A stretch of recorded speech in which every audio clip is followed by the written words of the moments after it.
Y'all get ready? Yes, you get ready. We are gathered here today to sip some tea, honey. So make sure you guys have your teacups ready because this tea is what? Piping hot.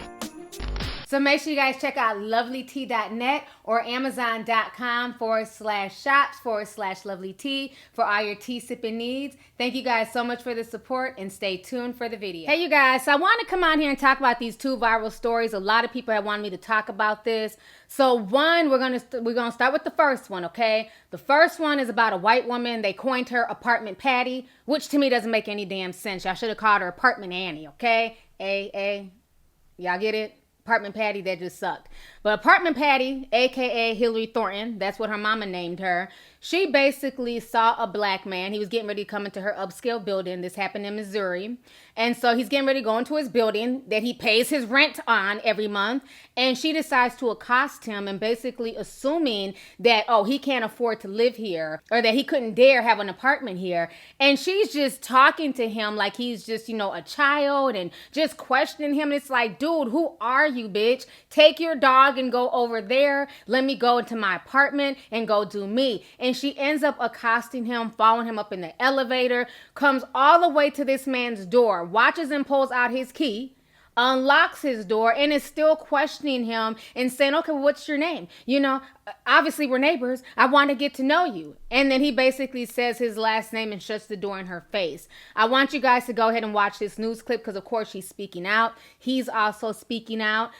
So go ahead and check this out, and I'm going to come back with the rest of my commentary. Building. Okay, and Okay. it's my building as well, so I need you to get out my way. Okay, what unit? I don't need to tell you that information. So excuse me, ma'am. I'm uncomfortable. Excuse me. Okay, you can be uncomfortable. That's your discretion. You're uncomfortable because you're you. A tenant who lives on the third floor of the Elder Shirt Lofts created a roadblock. I don't like the fact you have your phone in my face. Okay, I don't like the fact that you're blocking me for where I pay. All I'm asking is what unit? But you're not. I don't need to tell you that information, ma'am. If you want to come into my building. It's not your building. You're not the owner. You pay rent. Sir, you walked up on a street. Yes, and I've already buzzed in. Tolls shows a fob, moves past the woman who News 4 will not name, takes an elevator to the fourth floor. The woman follows. Did this really just happen to me?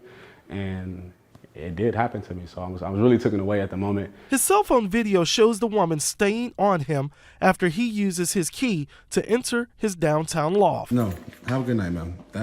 Don't ever do that again. You look pretty stupid on video. Have a nice night. And my name is Mr. Tolls. That's where News 4 met the St. Louis business owner. I was kind of blown away, like shocked, wow. I'm just glad I had my camera out, because if I didn't have my camera out, I feel that it could have went a totally different way. Millions have watched the video online. I appreciate all the love and support, and like I said, don't respond negative. Don't go after the lady. Let her be at peace. Let her live her life. News 4 buzzed the woman's unit and also called numbers listed for her, but never got her response. So, you know, there's a lot of things that kind of bother me with both videos. So the black guy who was being harassed and accosted, his name is De'Arian Tolls. And, you know, I just didn't like the fact that he was just so passive about it. Like, it's no big deal. Y'all leave her alone. You know, it's all right.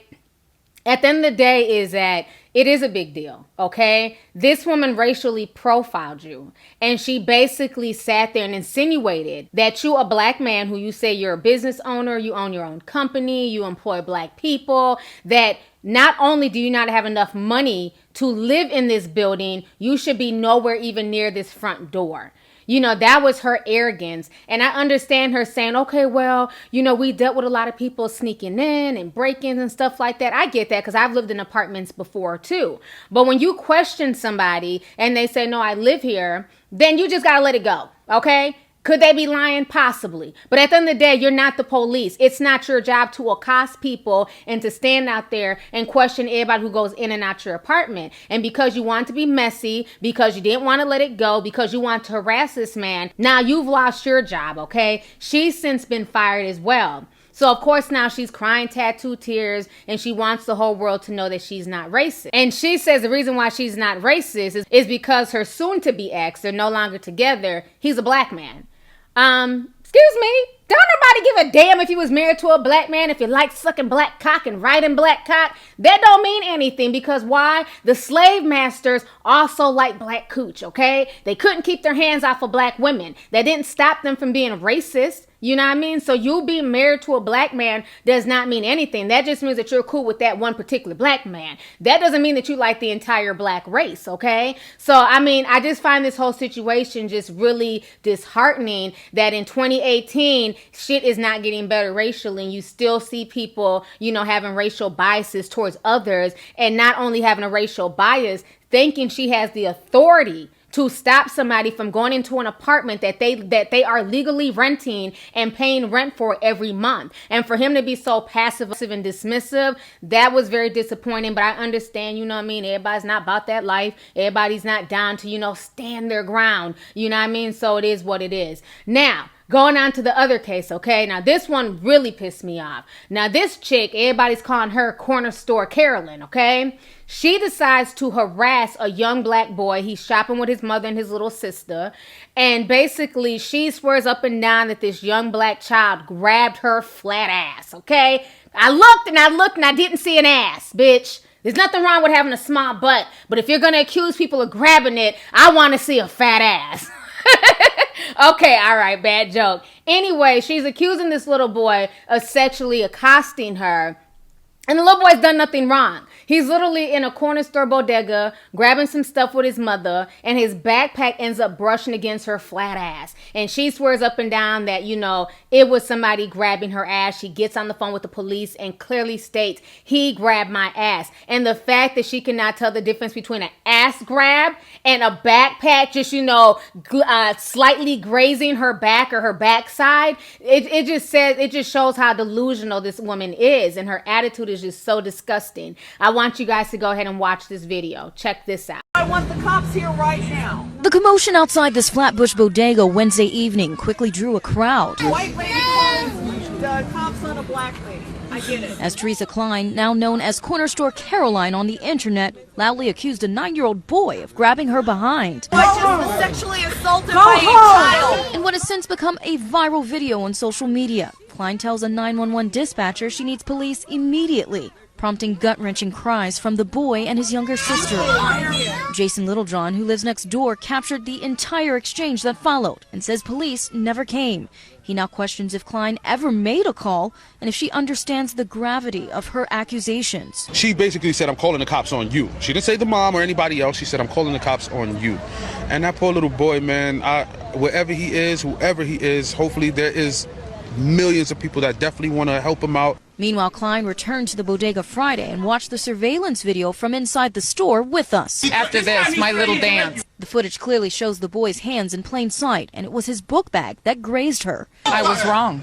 Young man, I don't know your name, but I'm sorry. Klein claims since the incident she's received an overwhelming amount of phone calls and threats, and now she can't walk the streets of Flatbush without fear. She also claims the boy's mother threatened her life, and she would like to pursue charges against her. Do you think this situation warranted you calling 911? Could it have been resolved another way? I called 911 because this woman was very aggressive. In Flatbush, I'm AJ Ross, Channel 7 Eyewitness News.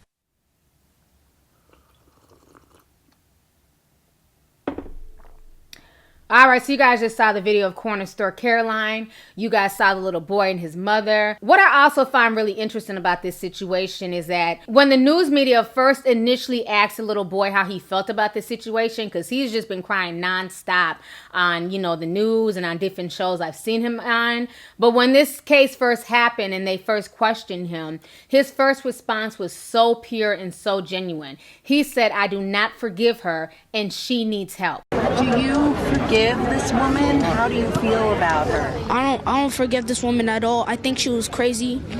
I think she had something going on with her. I think she had a special ill. Well, and she needs help, and she really needs help for that.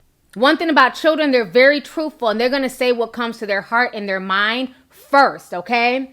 But then once he said that, and people were like, you know, right on, little man, right on, you said the right thing. Then I noticed when he started going on, you know, bigger platforms like Good Morning America, all of a sudden now they're almost not the Good Morning America staff, but you know, maybe it's his mother in his ear, and I'm not blaming her, but I feel like his stance has somewhat changed a little bit. Now he's talking about friendship and, you know, forgiveness and things like that.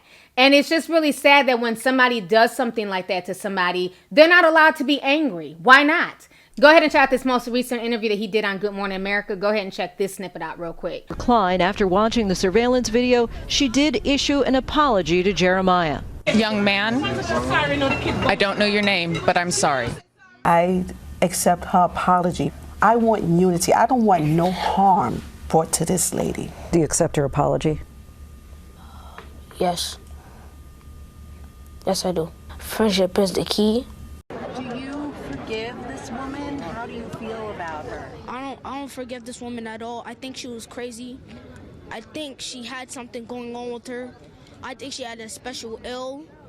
Well, and she needs help, and she really needs help for that. All right, so you guys just saw that interview. So, you know, the thing that really bothers me with this situation, you know, one, the fact that now they're trying to coerce this young man into changing his stance, because before he was very angry, very upset, you know, didn't forgive the woman, rightfully so. That's the right attitude to have. I'm not saying that you're not supposed to forgive people, you know what I mean? But until the situation is resolved and y'all meet and you hear an apology, he didn't owe her any type of forgiveness. Point blank, period. Because what that situation reminded me of, what Teresa Klein, you know, with her arrogant stance and the way she's talking, young man, I don't know your name, you know, I don't know who you are, but I apologize. That's not good enough, because that situation could have turned into something so ugly, okay? Because again, it's her word against his. Thank God they were video cameras. Imagine there was no video cameras in the bodega. How many people would have been like, I could see it happening. That young black thug, that's what little black boys do. They're sexual deviants. You know what I'm saying? We already see a lot of young black kids as being older than what they are. Let's not forget the Tamir Rice situation, when the police officer claimed he thought Tamir Rice, who was no older than 11, was 18. You know, they thought he was a grown man. You know, they thought he was a grown man. So thank goodness that the bodega had video cameras, because this could have turned into an Emmett Till situation. I'm not trying to be overly dramatic, but that's what this reminded me of. Because let's not forget, okay, for years, the narrative with Emmett Till, because I covered this story numerous times on my channel, okay? The narrative that was being spun with this whole Emmett Till situation, that he was some little fast-ass kid from up north, from Chicago, and he came down to the South and he didn't know his fucking place. He saw a white woman who was a wife to a white man, okay? And he basically had the gall to whistle at this white woman. And they had to teach him a lesson that this ain't the North, okay? This is not Chicago. You do not whistle at our women down here. And they beat that boy to death. So much so that his eyeball came out the socket. His face was fractured. They cut off his private areas. I mean, they did so much harm to this boy's body for merely whistling at this white woman that, you know, Mama Till, his mother, she decided to have an open casket to let the whole world know what they did to her son. And I give Mammy Till props for doing that, because I don't know how many mothers would have had the strength to, you know, allow their son to be videotaped and you know, gawked at by the world. But I understand why she did it, because she wanted that to be a reminder. She wanted that to be a lesson, okay? And then to find out, I don't know how many years it's been. I'm not going to pretend like I know. Let's just say 50 years later. It could be 30, it could be 60. I don't know. But then to find out years later that Emmett Till didn't even whistle at this woman. Because if you guys remember, I did the video about a year ago when the woman was on her deathbed, the one that was supposedly whistled at, and she confessed and said that that little boy did not whistle at her. She was just basically upset and mad about some shit with her husband, and she made this up, and she never expected it to go that far. But the narrative for years was that, you know, yep, that's what black boys do. You know, they're sexually developed early, and, you know, he deserved it. I saw a lot of racist people running with that Emmett Till story and saying that he deserved it. You know, so this, to me, if those video cameras weren't there, could have very much spun into something like this. Not saying the little boy would have been kidnapped from his mother and beaten and all that stuff. I'm not saying that. But, you know, it's so easy to spin a narrative based off of what one person's, you know, supposed experiences. She, in her head, really thought that that young boy grabbed her ass. I don't know, she was having a bad day. I don't know, she went through a breakup. I don't know what the hell was going on with her. But in her head, she really felt like that boy grabbed her ass. And when we see on the video camera, he did no such thing. He didn't even acknowledge the woman. He didn't even, you know, pay her any mind. He was literally walking out the store. And to be accused of sexual assault and, you know, that whole scene that she made is disgusting for a 9-year-old child to go through something like that. So I feel really bad for him. But to me, his first emotional response when he said, I don't forgive her, she needs help, his response was spot on. That was such a genuine response from a child, and I respect that so much. And I hate the fact that his narrative is not being spun to, you know, to have this whole kumbaya narrative and, you know, we all just need to forgive and we all just need to get along.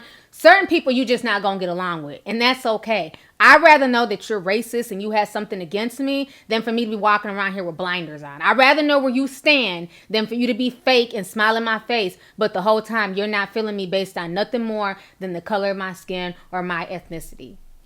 So both of these stories are really disturbing. They're not the first. They're just a few in a long line. Okay, this has been happening all summer. You know, we had Barbecue Becky, who was upset about black folks barbecuing and caught the police. There was a girl trying to sell, you know, water, and some woman got mad about that. They want to all of a sudden be authority figures and start telling black folks what they can and can't do. So anyways, y'all, let's go ahead and get the discussion popping. Go ahead and leave a comment. Let me know your thoughts on both of these stories. One concerning Cornerstore Caroline, a.k.a. Teresa Klein. How did you guys feel about that situation and how she lied on that little boy? And then her shitty-ass apology once the video evidence was shown to her and she saw that the little boy did nothing to her. And then do you agree with me that the story kind of reminds you like a modern-day Emmett Till? How people can just scream certain things even if it's not true, and it can, you know, really go downhill really fast. So thank goodness that there was security footage. And then last but not least, how do you guys feel about apartment Patty and, you know, her bullshit sitting there trying to accost that man on Mr. Toes and tell him where he can and can't go and say that he didn't live in that building. And then once, you know, it was confirmed that he did live in that building, now she's trying to play crazy and say that she's not racist because she was, you know, married to a black man and all this other bullshit. So anyways, y'all, let's go ahead and get the discussion popping. Go ahead and leave a comment. All right, deuces. Hey you guys, it's your girl T, and I hope you really enjoyed that video. If you want to know more about my look of the day, or if you want a way to contact me concerning advertisement and sponsorship deals, definitely feel free to click my description box. There's plenty of information in there. Please stay tuned for the next video. Talk to y'all later.